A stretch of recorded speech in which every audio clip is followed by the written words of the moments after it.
Hello everyone, railway की बात में आप सभी का स्वागत है। हम प्रैक्टिस सेट देख रहे हैं, तो आज हम रीजनिंग का प्रैक्टिस सेट देखेंगे। एक एक करके हर सवालों को सॉल्व करेंगे। तो चलिए सवालों को शुरू करते हैं। पहला सवाल यदि आप देखें तो आपको दिखाई देगा कि 13:156 समानुपात 17:x, यानी कि वहाँ से आपसे पूछ रहा है कि क्या होगा। तो आप ध्यान दीजिए, लिखा हुआ है 13:156 17 और आगे वाट, मतलब क्या होगा। तो आप जानते हैं कि 13 का वर्ग क्या होता है। तो यदि आप देखें तो यहाँ 13 का वर्ग आप देखेंगे तो 169। यदि आप 169 में से 13 घटा लीजिएगा तो आपका आ जाएगा 156। यानी कि यहाँ क्या किया गया है, जो संख्या है उसके वर्ग में से उसी संख्या को घटा लिया गया है। तो यहाँ 13 के वर्ग करके उसमें से 13 घटा लिया गया। उसी तरीके से 17 का वर्ग करके हम 17 को घटा देंगे। 17 का वर्ग यदि आप करेंगे और उसमें से 17 घटाएंगे तो 17 का वर्ग 289। और यदि आप 17 घटाएं तो आपका जवाब निकल कर आएगा 272, 272। 272 यहाँ अपना सही जवाब होगा।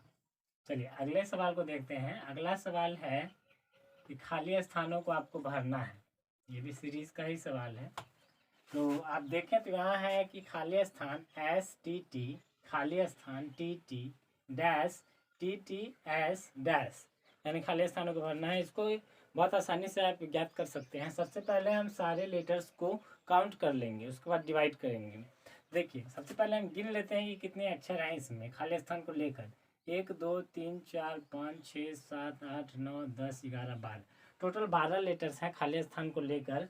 तो हम चार चार के मतलब कि अक्षरों में डिवाइड कर लेते हैं। सबसे पहले तो 1 2 3 4, फिर 1 2 3 4, 1 2 3 4। इस तरीके से डिवाइड करने से होगा कि आपको पता चलेगा कि सीरीज किस वे में जा रहा है।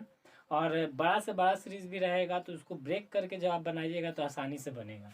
देखिए सीरीज कैसे पूरा हो रहा है। STT TTS, यानी कि S के बाद T है, STT यानी कि STT, फिर STT, फिर TTS, तो STTS TTS यानी कि STTS, TSTT TSTTS TTS। इस तरीके से सीरीज आगे बढ़ा है। यानी कि हमारा सही जवाब यदि आप देखें तो TSST, ये हमारा सही जवाब होगा।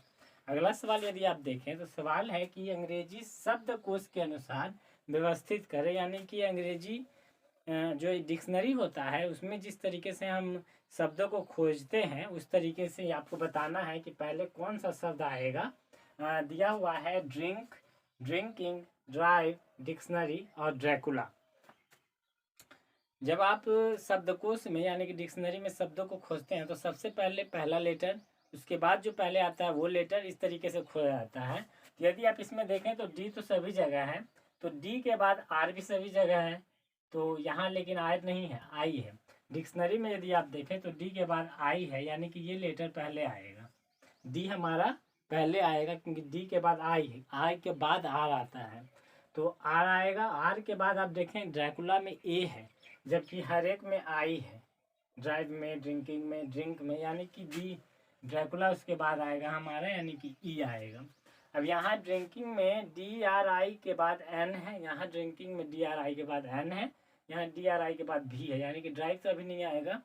ड्रिंक आ जाएगा हमारा, उसके बाद ड्रिंकिंग आएगा, यानी कि ए, उसके बाद बी, और लास्ट में हमारा ड्राइव आएगा। यानी कि यदि हम अंग्रेजी शब्दकोश में खोजें तो सबसे पहले डिक्शनरी, उसके बाद ड्रैकुला, उसके बाद ड्रिंक, फिर ड्रिंकिंग और लास्ट में ड्राइव। ये शब्द इस डिक्शनरी में हमको इस तरीके से मिलेंगे। अगला सवाल आप देखिए। अगला सवाल है ZABYXCDWVE, और दो अक्षर आपको बताना है कि वो क्या होंगे। यदि आप इस सीरीज को देखें तो आइए आप देख रहे होंगे कि ये अंग्रेजी वर्णमाला का सवाल है। इसमें अपोजिट का इस्तेमाल किया गया। देखिए Z A का अपोजिट है, B Y का अपोजिट है, X C का अपोजिट है। यदि अंग्रेजी वर्णमाला में अब किसका अपोजिट क्या होता है ये आप नहीं जानते हैं तो अंग्रेजी वर्णमाला के क्लासेस में ले रहा हूँ। अंग्रेजी वर्णमाला में आप जाकर इन किस लेटर का अपोजिट क्या होता है एक आसान ट्रिक से मैंने बताया है, समझाया है, आप जाकर समझ सकते हैं बहुत आसानी से। तो यहाँ देखिए बी का वाई है, एक्स का सी और डी का डब्ल्यू, भी का ई। तो यहाँ अपोजिट आपको निकालना है कि किसका अपोजिट क्या होगा। तो देखिए पहले ए है, ए का अपोजिट जेड आया, फिर बी दे दिया है, बी का अपोजिट वाई। उसके बाद यहाँ तीसरे नंबर में सी है, दूसरे बार में आ रहा है, और डी पहले आ जा रहा है, फिर ई आ रहा है। यानी कि जो अंग्रेजी वर्णमाला जब हम सीधे से चलते हैं तो सीधे क्रम से एक एक लाइन छोड़कर हो रहा है।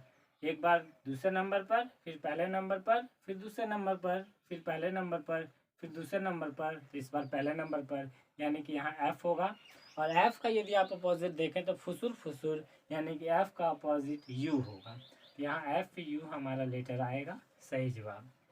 अगला सवाल यदि आप देखें, सवाल कहता है कि आर वाई का बेटा है। ये ब्लड रिलेशन का सवाल है।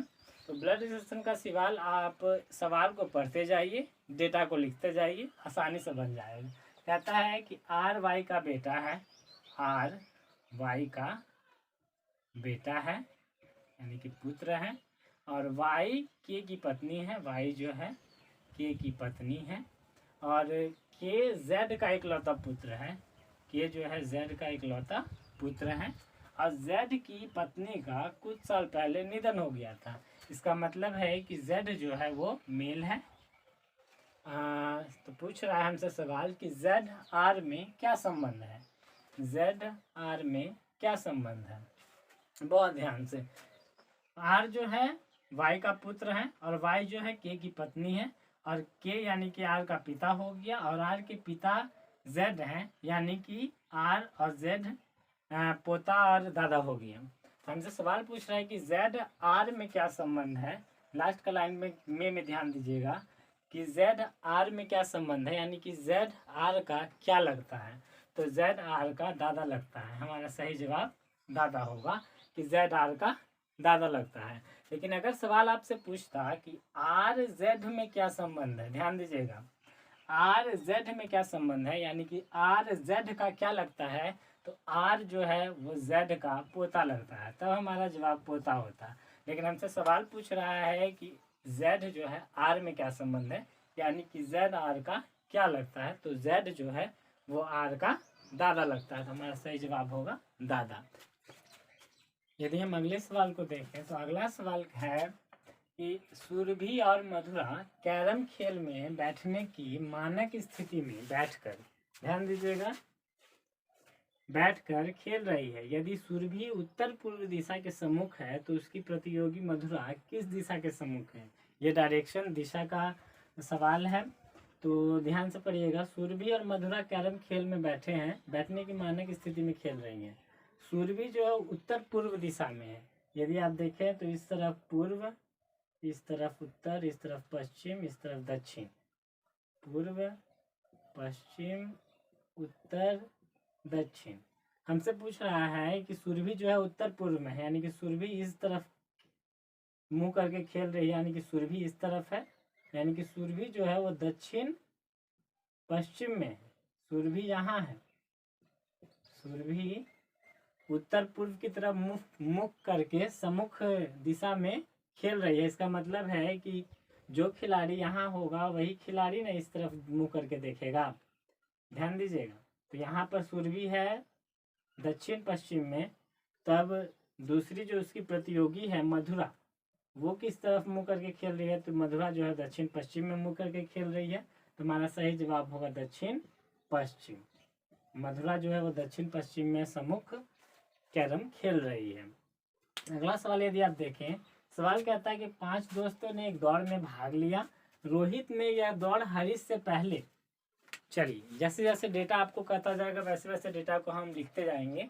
कह रहा है कि रोहित ने दौड़ हरीश से पहले, ये हरीश से पहले पूरा करता है, हरीश से पहले का मतलब हुआ हरीश इसके बाद, हरीश से पहले, लेकिन गौतम के बाद, रोहित जो है वो गौतम के बाद। उसके बाद कहता है कि कार्तिक ने यह दौड़ सुनील से पहले, कार्तिक है जो सुनील से पहले लेकिन हरीश के बाद, कार्तिक जो है वो हरीश के बाद है, लेकिन सुनील से पहले दौड़ पूरा किया, तो दौड़ किसने जीती? तो दौड़ आप साफ देख रहे हैं कि गौतम ने दौड़ को जीत लिया है। बहुत आसानी से आप बना सकते हैं, सिर्फ सवाल को पढ़ते जाइए। देखिए सवाल कह रहा था कि 5 दोस्तों ने एक दौड़ में भाग लिया, रोहित ने यह दौड़ हरीश से पहले, तो रोहित ने यह दौड़ हरीश से पहले, देखिए पहले पूरा कर रहा है, लेकिन गौतम के बाद, तो गौतम के बाद पूरा कर लिया। जैसे डेटा कहेगा वैसे हम सजाते जाएंगे बस।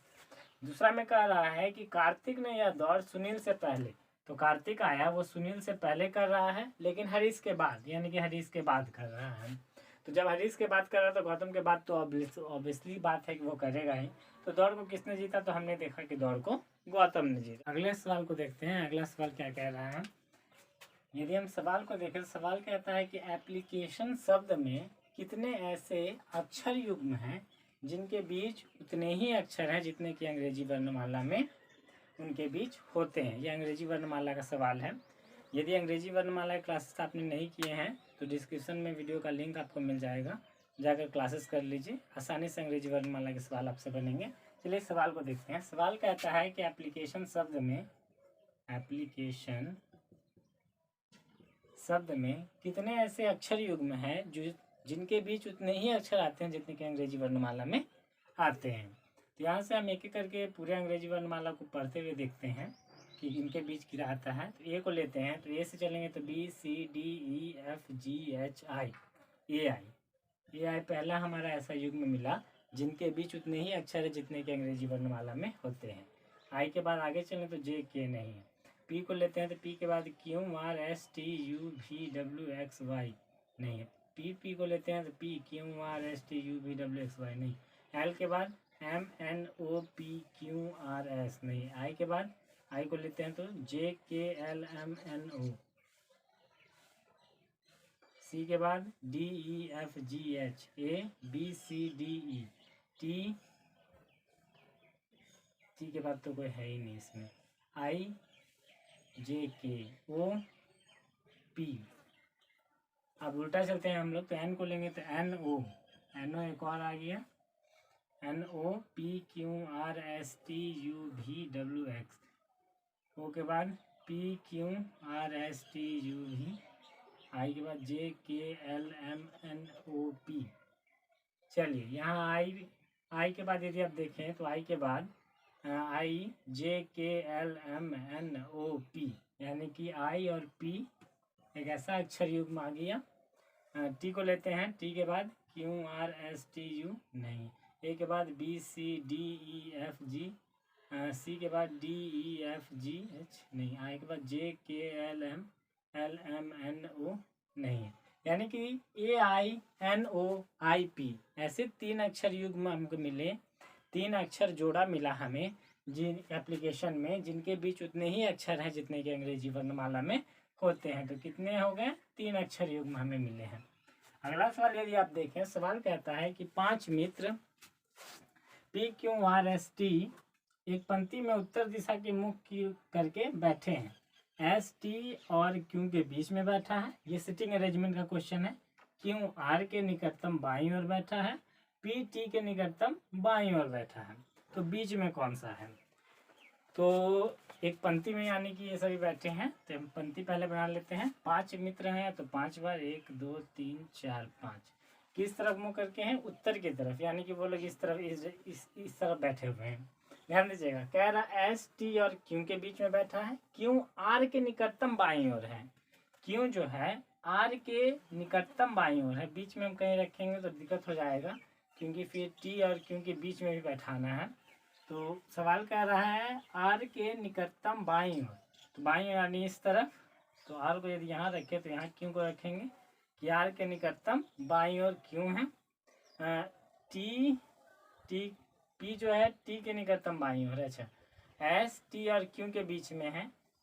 एस जो है टी और क्यू के बीच में है एस, और टी के निकटतम बाईं ओर क्या है? पी है। देखिए सीक्वेंस आराम से बैठा। यदि इसी को बीच में हम ले लेते तो शायद पूरा सीरीज पूरा नहीं हो पाता अच्छे से। तो पंक्ति में इस तरीके से लोग बैठे हैं, तो बीच में कौन सा बैठा है? तो बीच में हमारा एस बैठा हुआ है। अगले सवाल को देखते हैं। तो नेक्स्ट सवाल हमारा कहता है यदि जोड़ का अर्थ घटाना घटाव का अर्थ गुना है, भागा का अर्थ जोड़ है तथा गुना का अर्थ भाग है, तब हमें मान ज्ञात करना है कि 10 गुना 5 भागा 3 माइनस 2 प्लस 3 का मान क्या होगा। ये मैथमेटिकल ऑपरेशन का सवाल है जिसमें हमसे कह रहा है कि गुना का अर्थ क्या है। तो देखिए हम पहले उतार लेते हैं जो हमसे कह रहा है। 10 गुना का अर्थ है भाग, भाग 5, भागा का अर्थ क्या है, तो भागा का अर्थ है जोड़ 3, घटाव का अर्थ है गुना 2, जोड़ का अर्थ है घटाव 3। जिस साइन का जैसे जोड़ का अर्थ वो घटाव कह रहा है, गुना का अर्थ भागा कह रहा है, तो जो वो कह रहा था उस हिसाब से उन साइन को, उन चिन्हों को चेंज कर लिए और फिर इस समीकरण में बैठा दिए। अब इस समीकरण को हम सॉल्व करेंगे। तो 5 भागे 10 हो जाएगा 2 प्लस 3 दूनी 6 माइनस 3, यहाँ 3 आ जाएगा, 6 2 8, 8 में से 3 गया 5, यानी कि हमारा सही जवाब 5 होगा। अब तक आपने रीजनिंग के 10 सवालों को देखा। मैं कोशिश करता हूँ कि हर एक सवाल हर एक टॉपिक से आए ताकि आपका हर एक टॉपिक क्लियर हो, कॉन्सेप्ट क्लियर हो। जब आप एक सवाल को बनाएं तो आपका उस एक सवाल से पूरा उस टॉपिक के हर एक पोर्शन को आप रिमेमोराइज कर सकें, यही प्रैक्टिस होता है। तो नेक्स्ट वीडियो में मिलते हैं, प्रैक्टिस करते रहिए। Thanks for watching my video.